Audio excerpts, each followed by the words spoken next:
원래 이 시간은 저희가 그 성경을 암송해야 되는 시간인데 지난주 주보를 제가 확인해 보니까 다음 주 말씀이 안 나갔더라고요. 그래서 오늘은 성경 암송 말씀이 없습니다.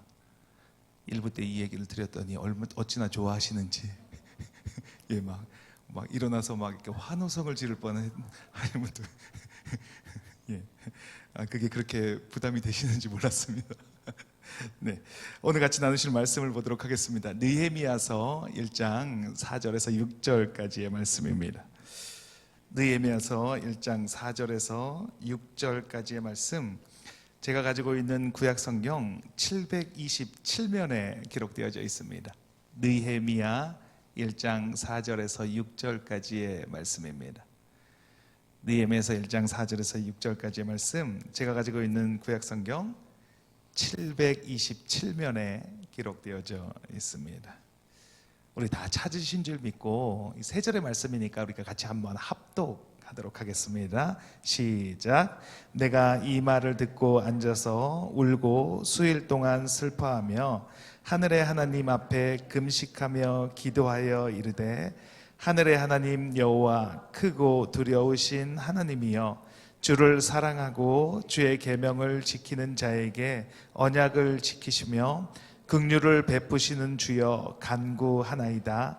이제 종이 주의 종들인 이스라엘 자손을 위하여 주야로 기도하오며 우리 이스라엘 자손이 주께 범죄한 자들을 자복하오니 주는 귀를 기울이시며 눈을 여시사 종의 기도를 들으시옵소서. 나와 내 아버지의 집이 범죄하여. 아멘. 오늘 같이 나누실 말씀의 제목은 마음을 지키는 기도라는 제목으로 말씀의 은혜를 같이 나누도록 하겠습니다. 마음이 무너진 경험이 있으십니까? 우리가 살아가면서 정말 마음이 무너지는 경우들이 한두 번씩은 찾아올 것이다 라고 생각이 됩니다. 믿었던 사람에게 배신을 당하거나 가까운 사람이 병이 들었다는 이야기를 듣게 되거나 또 당연히 된다고 믿었는데 어떻게 해서 그 일이 안 된다는 소식을 들었을 때 우리는 마음이 무너지게 됩니다. 그리고 낙심하게 됩니다. 여러분이 기도해 주셔서 어머니의 장례식을 잘 마치고 돌아왔습니다. 지지난주 토요일에 저녁에 갑자기 형님으로부터 연락이 왔습니다. 어머님이 많이 안 좋으시다고. 그래서 마음 가운데 급하게 어머님을 가서 좀 뵈어야 되겠다라는 생각이 들었습니다. 그래서 주일이 지나면서 가장 빠르게 갈 수 있는 비행기 편을 알아봤더니 월요일 새벽 6시 10분 비행기를 끊게 되었습니다. 잠들기 전에 3시 40분에 알람을 맞춰놓고 그리고 잠이 들었습니다. 그런데 알람이 울리기 전에 3시 30분에 한국에서 전화가 왔습니다. 형님이신데 방금 전에 어머님이 하늘나라로 가셨다고 연락을 받게 되었습니다. 마음이 무너졌습니다. 그 자리에 털썩 주저앉게 되더라고요. 나를 지탱하고 있는 그 모든 끈들이 한순간에 이렇게 끊어지는 그런 느낌이었습니다. 언젠가는 이런 날이 올 거라고 생각은 했었지만 그런데 이렇게 빨리 올 거라고는 전혀 생각을 하지 못했습니다. 앉아서 하나님께 기도를 드렸습니다. 어머니를 부탁한다고, 어머니를 받아주셔서 감사하다고 그렇게 기도를 드렸습니다. 오늘 본문의 주인공인 느헤미야도 이 마음이 무너지는 그런 경험을 했습니다. 나라가 망하고 이 나라가 없는 상태에서 살아가는 것조차도 아마 마음이 무너지는 그런 경험일 것입니다. 그런데 이 느헤미야는 그 나라에서 서름을 극복하고 왕이 총애하는 술 따르는 그런 직책까지 올라가게 됩니다. 또 왕이 신하인 느헤미야의 그 안색까지 살피는 왕이 정말 신뢰하고 총애를 받는 그런 자리에까지 올라가게 되었습니다. 그런데 그가 마음이 심하게 무너지는 경험을 하게 됩니다. 고국에 있는 하나님의 전인 예루살렘 성이 무너지고 성벽이 불이 탔다는 그런 이야기를 듣게 되었습니다. 느헤미야서 1장 4절 말씀입니다. 같이 한번 읽겠습니다. 내가 이 말을 듣고 앉아서 울고 수일 동안 슬퍼하며 하늘의 하나님 앞에 금식하며 기도하여. 예루살렘 성은 이스라엘 민족에게는 정말 특별한 곳입니다. 하나님의 임재가 그곳에 있습니다. 지금은 나라를 빼앗겼지만 예루살렘의 성전만 있으면 그곳에 계신 하나님께서 우리를 반드시 회복하실 것이라는 그런 믿음이 있는 곳이 바로 성전입니다. 그곳에 희망을 걸었습니다. 그곳이 바로 성전입니다. 그래서 이스라엘 백성들은 성전이 있는 곳을 향해서 항상 기도를 드렸습니다. 다니엘서를 보면 다니엘도 문을 열어놓고 성전을 향하여 하루에 3차례씩 기도했다라는 말이 나옵니다. 성전이 있는 한 나라는 망하지 않는다. 비록 나라를 빼앗겨서 포로로 잠시 있지만 언젠간 하나님이 회복시켜 주시고 나라를 다시 찾게 해주신다는 희망이 그곳에 있습니다. 에스겔서 11장에 보면 하나님이 이스라엘 민족을 여러 나라 가운데 흩으셨다가 다시 모아서 이스라엘 땅을, 에스겔서 36장에 보면 황폐한 땅이 에덴 동산 같고 여호와 하나님이 무너진 곳을 보고 있습니다. 원래 이렇게 은혜가 넘치는 날에는 마이크가 이렇게 말썽을 부리게 되어 있습니다. 네. 에스겔서 36장 35절 말씀입니다. 같이 한번 읽겠습니다. 이 땅이 황폐하더니 이제는 에덴 동산 같이 되었고 황량하고 적막하고 무너진 성읍들의 성벽과 주민이 있다 하리니. 이런 하나님의 약속이 이루어지기 위해서는 하나님의 임재가 있는 성전이 존재하고 있어야 합니다. 그래야 하나님의 때가 되면 그 일을 이루어 주실 것이라는 희망이 있기 때문입니다. 그런데 그 희망의 근원인 예루살렘 성이 무너지고 성벽이 불탔다는 소식을 듣게 되었습니다. 그 말은 희망은 무너져 내렸다는 것입니다. 마지막까지 붙잡고 있었던 그 신락 같은 희망이 무너졌다는 말입니다. 붙잡고 있는 희망이 사라졌을 때 우리는 절망을 하게 됩니다. 그래서 느헤미야가 앉아서 울고 수일 동안 슬퍼하고 있다가 하나님 앞에 금식하며 기도를 합니다. 구약 시대엔 성전이 예루살렘 그곳에만 존재를 했습니다. 그래서 사람들이 먼 곳에 살고 있다가 예배를 드리기 위해서는 그 예루살렘으로 찾아가서 예배를 드려야 했습니다. 그런데 예수님께서 이 땅 가운데 오셔서 십자가에 못 박혀 죽으시고 승천하고 부활하신 지금의 시대에는 그 성전이 그곳에만 존재하는 것이 아닙니다. 예수님께서 자신을 성전이다라고 말씀을 하셨습니다. 요한복음 2장 19절에서 21절 말씀입니다. 좀 긴데 같이 읽겠습니다. 예수께서 대답하여 이르시되 너희가 이 성전을 헐라 내가 사흘 동안에 일으키리라. 유대인들이 이르되 이 성전은 46년 동안 지었거늘 내가 3일 동안에 일으키겠느냐 하더라. 그러나 예수는 성전된 자기 육체를 가리켜 말씀하신 것이라. 네. 예수님께서 성전에 대한 개념을 완전히 바꾸어 주셨습니다.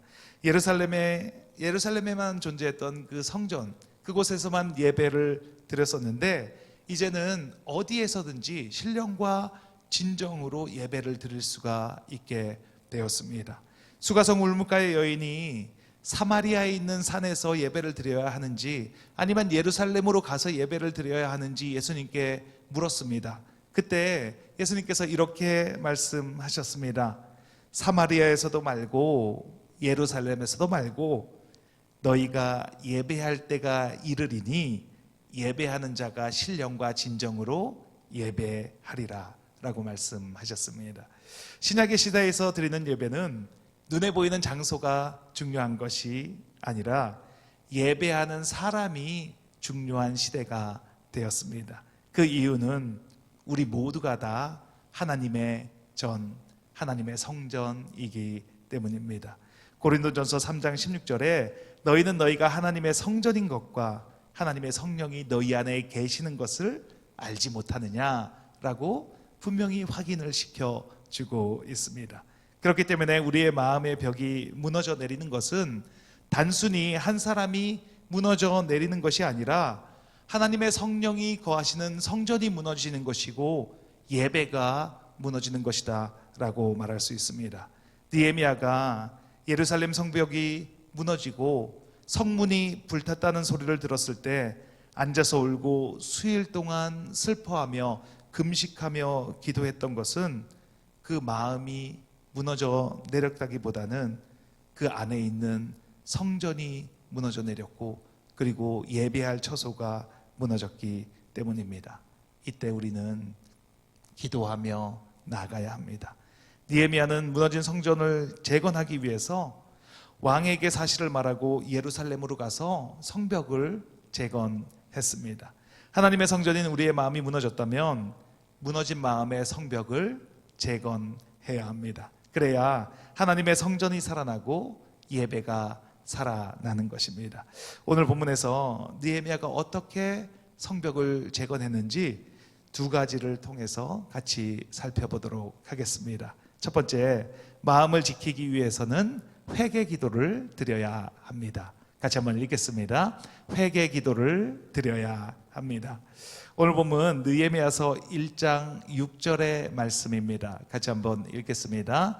이제 종이 주의 종들인 이스라엘 자손을 위하여 주야로 기도하오며 우리 이스라엘 자손이 주께 범죄한 죄들을 자복하오니 주는 귀를 기울이시며 눈을 여시사 종의 기도를 들으시옵소서. 나와 내 아버지의 집이 범죄하여. 느헤미야가 성벽이 무너지고 성문이 불탔다는 말을 들었을 때 자연스럽게 한 행동이 바로 회개 기도를 한 것입니다. 무슨 일이 잘못되었다면, 그런데 그 일이 이성적으로 이해가 되지 않는다면 그것은 영적인 문제다라고 말씀을 드렸습니다. 이성적으로 이해가 되지 않으면 그것을 영적으로 해결을 해야 하고 영적으로 해석을 해야 합니다. 그때 가장 필요한 것이 바로 회개 기도라는 것입니다. 얼마 전까지만 해도 우리 한국 교회가 예배를 드리거나 부흥회를 할 때 가장 많이 했던 기도가 바로 회개 기도였습니다. 예배 전에 회개 기도를 시작하고 그리고 예배를 올려드렸습니다. 그런데 어느 순간부터 이 회개 기도가 사라지고 있습니다. 지금은 세상이 더 악해지고 말세가 되어 간다는 것을 우리 모두가 다 동의하고 있는데, 그런데 아이러니하게도 회개 기도는 점점점 사라지고 있습니다. 너무 이상하지 않습니까? 주변을 살펴보면 회개해야 될 것이 너무나 많은데, 그런데 점점 회개는 하지 않고 있고 세상은 점점 악해져만 가고, 너무 이상하지 않습니까? 우리가 너무 잘 아는 것처럼 1907년 평양의 대부흥운동은 회개에서부터 시작이 되었습니다. 길선주 장로님께서 친구가 죽으면서 재산 정리를 부탁을 했는데 미화, 그 당시 미화 100달러 되는 돈을 1년 동안 숨기고 안 가져간 것처럼 살고 있었습니다. 그때 성령님께서 진리의 빛으로 그 마음에 찔림을 주셨습니다. 그 말할 수 없는 찔림으로 다가왔습니다. 성령의 빛 앞에 자신을 비췄을 때 도저히 참을 수가 없었습니다. 그래서 일어나서 외쳤습니다. 나는 아간과 같은 존재입니다.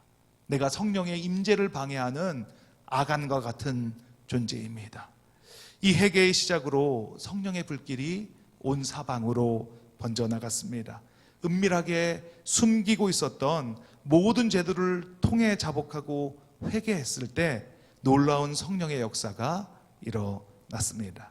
하나님께 나아가는데 방해가 되는 죄가 회개로 말미암아 갖춰지고 하나님의 영인 성령이 물 붓듯이 부어지면서 성령의 불꽃이 걷잡을 수 없게 번져 나갔습니다.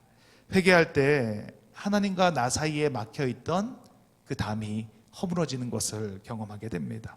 아담과 하와의 범죄로 인해서 하나님과 인간 사이에 죄의 담이 생겨났습니다. 그런데 회개할 때 그 담이 허물어지는 것을 경험하게 됩니다. 세례 요한이 예수님의 오심을 준비하면서 가장 먼저 외쳤던 말이 무엇인지 아십니까? 그 말씀은 바로 회개하라, 천국이 가까이 왔느니라 라는 말씀이었습니다. 가늠하다 잡혀온 여인에게 예수님께서도 나는 너를 정죄하지 아니하노니 가서 다시는 죄를 범하지 말라라고 말씀을 하셨습니다. 하마르티아, 관역에서 이게 화살이 벗어난 것, 이것이 죄라는 것입니다. 그것을 올바르게 관역으로 되돌리는 것, 이것이 바로 회개입니다. 내가 잊지 말아야 할 자리에 있다면 돌아오라 라고 하나님께서 말씀하고 있습니다. 내가 나서지 말아야 되는데 나서고 있다면 제자리로 돌아오라. 내가 구별된 것을 안 드리고 있다면 이제는 돌아오라 라고 분명하게 말하고 있습니다. 회개할 때 하나님과의 막힌 담이 무너지는 것을 경험하게 됩니다. 그리고 회개를 통해서 내 삶을 돌이킬 때 내 마음을 지키는 성벽이 재건되는 것을 경험하게 될 것입니다. 느헤미야는 회개합니다. 그리고 한 사람의 회개를 통해서 성벽이 온전하게 재건되는 것을 경험하게 됩니다. 회개하고 하나님께 나아가서 통해 자복할 때 그 사람을 통해서 성벽은 재건될 것입니다. 성전을 지키는 중요한 역할을 하는 것이 바로 성벽입니다. 성벽은 적들로부터 성전을 보호하고 삶의 터전을 보호하는 역할을 합니다. 하나님의 성전이 기능을 제대로 발휘하지 못하고 있다면 성전을 보호하는 성벽이 그 역할을 감당하지 못하고 있기 때문입니다. 마음을 보호하는 성벽은 벽돌로 만든 그런 담이 아닙니다. 하나님의 성전의 기능을 제대로 발휘할 수 있도록 하는 것이 바로 이 성벽의 역할이라는 것입니다. 성전은 예배를 드려야 하는 곳입니다. 우리가 바로 그 성전입니다. 예배는 우리 안에서 이루어지는 것입니다. 그 예배를 드리기 위해서 우리의 마음을 지키는 성벽이 있어야 합니다. 회개할 때 하나님과의 막힌 담이 허물어집니다. 그리고 세상의 것들이 들어와서 예배를 방해하는 것을 막는 그 담벼락이 세워지는 것입니다. 진정한 회개는 나의 죄, 너의 죄가 없습니다. 회개는 모든 것이 나의 죄라고 인정하는 것이 바로 회개입니다. 나로 인해서 이 모든 일이 일어난 것입니다. 나의 무능함으로 이 모든 일이 일어났다라고 고백을 하는 것입니다. 느헤미야는 이스라엘 민족의 죄가 자신의 죄라고 그렇게 고백을 합니다. 우리 이스라엘 자손이 주께 범죄한 죄들을 자복하오니, 이렇게 고백을 합니다. 진정한 회개는 내가 무엇을 잘못했는지 생각하고 내가 잘못한 것만을 회개하는 것이 아니라 내가 회개하지 않아서, 나부터 회개하지 않아서 이 지경에 이르렀다는 것을 깨달아 아는 것입니다. 그래서 그 자리에 앉아서 울며 회개하는 것입니다. 내가 잘못하지 않았던 그것이 중요하지가 않습니다. 마음이 무너지는 일이 생겼다면, 일이 그 지경에 이르렀다면 내 잘못입니다. 교회가 온전한 방향으로 가지 않고 있다면 내 잘못입니다. 가정이 무너지는 일이 생겼다면, 자녀들이 엉뚱한 방향으로 가고 있다면, 우리 조국이, 이 나라가 원하지 않는 그런 방향으로 가고 있다면 내 잘못입니다. 내가 회개해야 합니다. 나부터 회개하고 하나님께 나아가야 합니다. 그때 하나님께서 회복해 주십니다. 느헤미야의 회개가 나의 회개가 되어야 합니다. 우리 이스라엘 자손이 주께 범죄한 죄들을 자복하오니, 우리 한국 민족이 주께 범죄한 죄들을 자복하오니, 우리 교회가 주께 범죄한 죄들을 자복하오니, 우리 가정이 주께 범죄한 죄들을 자복하오니 주는 귀를 기울이시며 눈을 여시사 종의 기도를 들으시옵소서. 이런 마음으로 회개하며 나아갈 때 우리의 마음을 지킬 수 있게 됩니다. 아니, 마음을 지키는 데서 끝나는 것이 아니라 우리의 예배와 우리의 마음의 성벽이 재건되는 것을 경험하게 됩니다. 회개함으로 무너진 마음을 지키시는 저와 여러분이 되시길 예수님의 이름으로 축원합니다. 둘째, 마음을 지키기 위해서는 울어야 합니다. 같이 한번 읽겠습니다. 울어야 합니다. 사람이 태어나면서부터 가장 먼저 하는 것이 우는 것입니다. 갓난아기는 이 울음소리로 자신의 의사를 표현을 합니다. 요즘은 그런 앱도 있다라고 합니다. 갓난아기가 울 때 전화기를 이렇게 들여대면 배가 고파서 우는지 불편해서 우는지 그것을 이렇게 알 수 있는 그런 앱들도 있다고 합니다. 뭔가 요구사항이 있으면 갓난아기는 울음을 웁니다. 그때 그 울음은 너무나 자연스러운 것이고 본능적이라는 것을 이야기하는 것입니다. 최근에 울어보신 적이 언제입니까? 생각이 나십니까 혹시? 최근에 울어보신 적이 있습니까? 너무나 큰 슬픔을 만나면 이 눈물밖에 나오지 않습니다. 하염없이 눈물은 흐르는데 그렇게 한참을 울고 나면 이상하게 그 슬픔도 눈물에 같이 씻겨서 내려가는 것을 경험하게 됩니다. 또 실제로 누군가 내 슬픔을 위해서 같이 울어주면 그 슬픔이 완화되는 것을 경험한다라고 합니다. 로마서 12장 15절에 즐거워하는 자들과 함께 즐거워하고 우는 자들과 함께 울라 이렇게 말을 합니다. 오늘 본문에 보면 느헤미야의 눈물을 볼 수가 있습니다. 오늘 본문 4절 말씀인데 다시 한번 읽겠습니다. 내가 이 말을 듣고 앉아서 울고 수일 동안 슬퍼하며 하늘의 하나님 앞에 금식하며 기도하여. 느헤미야가 예루살렘 성벽이 무너지고 성문이 불탔다는 소리를 듣고 소리내어 울었습니다. 그 자리에 앉아서 울었습니다. 운다는 것은 가슴이 아프고 그의 마음이 그곳에 있다는 것을 표현하는 것입니다. 여러분은 언제 울었습니까? 최근에 울었던 적이 언제입니까? 저는 말씀을 준비하면서 생각해 봤더니 제가 신학을 공부하던 LA에 있었을 때 가장 많이 울었던 거 아닌가라는 생각이 들었습니다. 그때는 새벽에 밤에 하나님 앞에 나가면 그렇게 눈물이 났습니다. 서러워서 울고 힘들어서 울고 기뻐서 울고 감격해서 울었습니다. 그렇게 한참 울고 나면 내 가슴 속에 있었던 그 응어리들이 또 막혀있던 것들이 이렇게 뻥 뚫리는 것을 경험을 했습니다. 포기할 것 같았던 내 마음을 다시 다잡는 나를 발견하게 됩니다. 넘어질 것 같은 내 삶이 다르게 보이는 것을 경험하게 됩니다.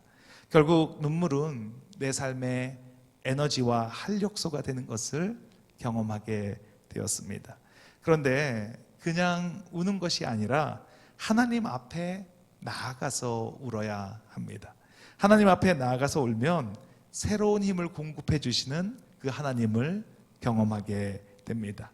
느헤미야는 앉아서 울었습니다. 그리고 하나님 앞에 금식하며 울었습니다.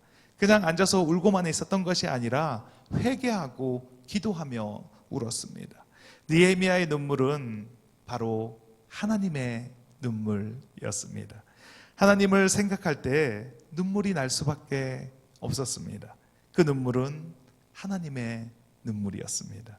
하나님께서 주신 성전은 불타고 성벽은 무너졌고 하나님의 백성들은 큰 환난을 당했습니다. 자녀의 아픔을 보면서 울지 않을 부모가 어디 있겠습니까? 하나님께서 약속하셨습니다. 내 율례와 계명을 지키면 내가 너를 떠나지 않고 내가 너를 지킬 것이라고 그렇게 약속을 하셨습니다. 그러나 너희가 나를 떠나고 배반하면 내가 너희를 흩을 것이다. 이렇게 말씀을 하셨습니다. 그렇게 말씀을 하신 대로 정말 그렇게 되었습니다. 하나님을 떠나고 하나님을 배반한 백성들을 버리셔야만 했던 하나님, 신실하신 그 약속을 지키셔야만 했던 그 하나님의 눈물이 바로 느헤미야의 눈물이었습니다. 하지만 이 눈물 속에서 우리는 소망을 발견할 수 있습니다. 하나님이 흘리시는 이 눈물은 새로운 소망의 눈물이기도 합니다. 마태복음 5장 4절 말씀입니다. 같이 한번 읽겠습니다. 애통하는 자는 복이 있나니 그들이 위로를 받을 것이며. 느헤미야의 이름의 뜻이 바로 여호와께서 위로하신다라는 뜻입니다. 여호와께서 위로하신다는 뜻이 바로 느헤미야입니다. 하나님께서는 슬퍼하고 울고 있는 느헤미야를 통해서 이스라엘을 회복하신다고 말씀하고 있는 것입니다. 하나님께서 그의 눈물을 사용하셔서 다음의 계획을 이루어가는 것을 볼 수가 있습니다. 하나님 앞에서 울면 하나님께서 일을 행하십니다. 하나님께서 그 계획을 실행하시는 것입니다. 우리아의 아내 밧세바를 범한 다윗이 하나님이 나단 선지자를 통해서 말씀하시자 즉시 애통하며 회개했습니다. 그는 왕권을 통해서 힘으로 그 일을 누를 수도 있었고 제압할 수도 있었습니다. 그러나 그가 선택한 것은 회개의 눈물이었습니다.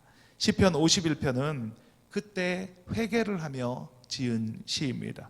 그는 요란하게 자신의 회개를 만인 앞에 선포하지 않았습니다. 그는 조용히 침상을 적시며 울었습니다. 시편 51편 16절 17절 말씀입니다. 같이 한번 읽겠습니다. 주께서는 제사를 기뻐하지 아니하시나니 그렇지 아니하면 내가 드렸을 것이라.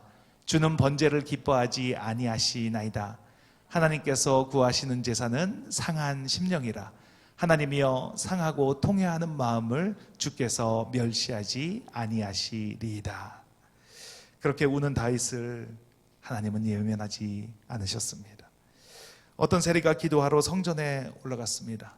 그는 백성을 속이고 빼앗아서 재산을 축적한 부정한 관리였습니다.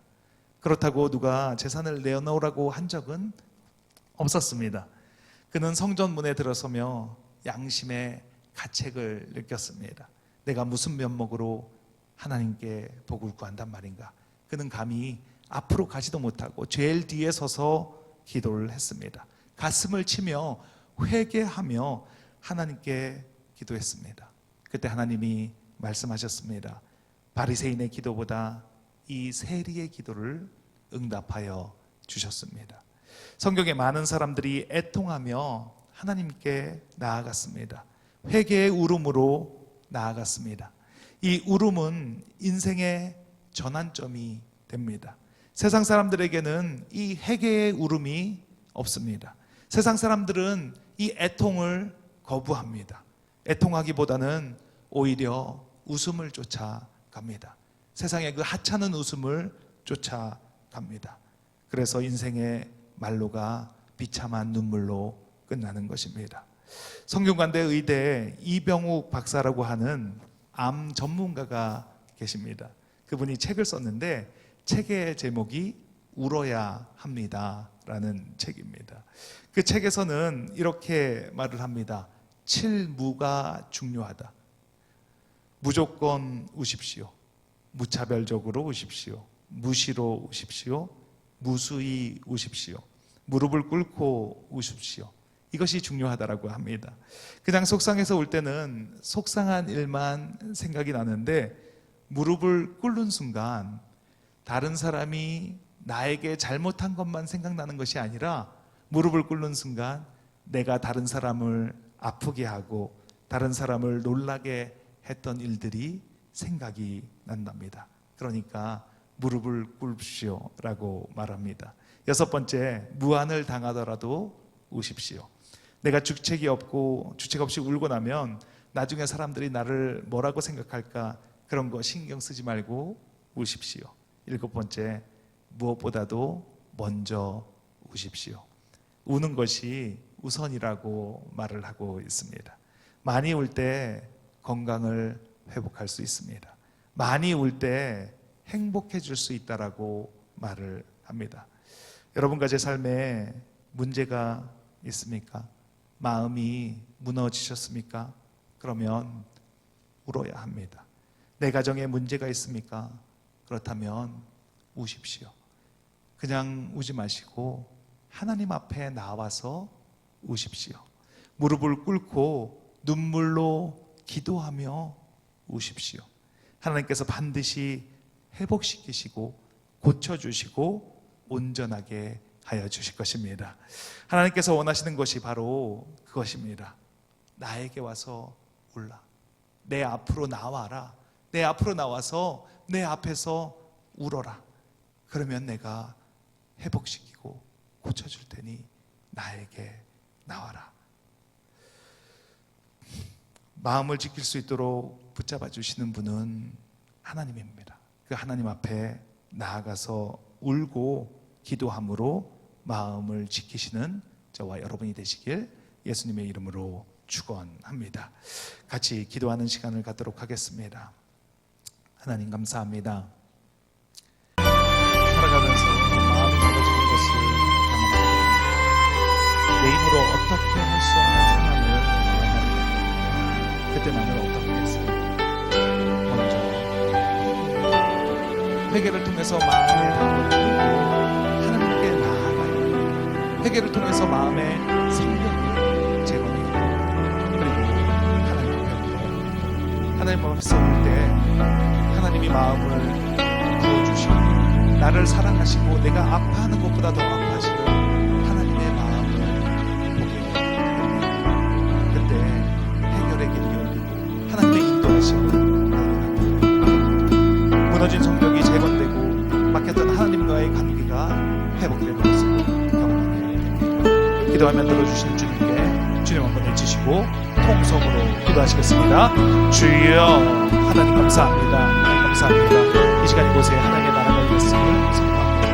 하나님 나라의 주인은 바로 예수 그리스도십니다. 지금 이곳에 하나님께서 함께하고 계시옵니다. 주님이 이곳에 함께하고 계시오니 우리의 마음을 붙잡아 주시는 하나님을 경험하게 하시니 감사합니다. 하나님, 우리는 마음이 무너집니다. 때로는 마음이 무너져서 어떻게 해야 할지 갈피를 잡을 수 없는 그런 상황 가운데 우리가 빠져들게 됩니다. 그때 우리가 해야 할 일이 무엇이겠습니까? 세상의 것들을 의지하겠습니까? 세상에 있는 그 모든 것들을 내려놓게 하시고 하나님 앞에 나아가 하나님께 기도하고 회개하고 나아갈 때 하나님 앞에 통회하고 자복하고 울며 나아갈 때 하나님 반드시 그들을 잡아 일으켜 세워주시고 새로운 길을 열어주신 하나님을 경험하게 될 것을 믿습니다. 하나님, 오늘 말씀을 통해서 우리 안에 새로운 것이 생겨나길 원합니다. 하나님 앞에 온전히 나아가 회개하고 우는 내가 된 것을 결단하는 시간이 되게 하여 주시옵소서. 하나님, 내가 무엇으로 하나님께 나아갈 수가 있겠습니까? 내가 어떨 때 하나님께 나아갈 수가 있겠습니까? 우리는 평상시에 하나님의 뜻대로 하나님의 생각대로 살아갈 수 없는 존재임을 고백합니다.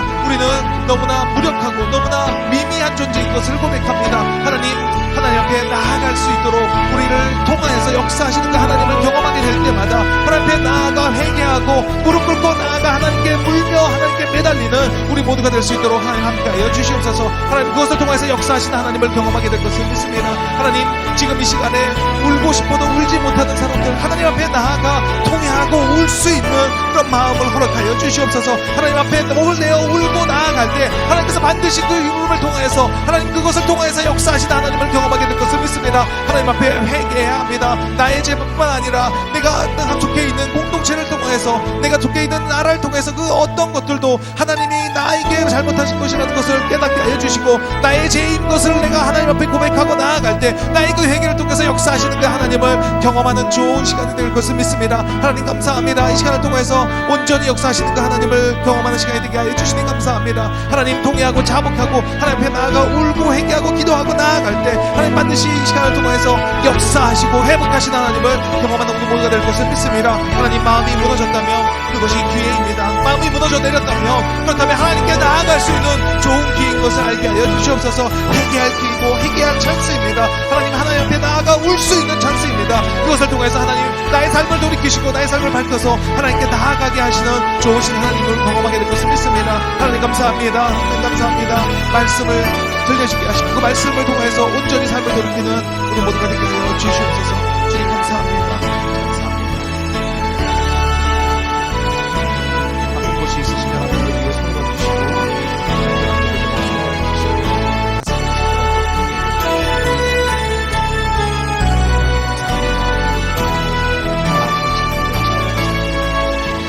답답한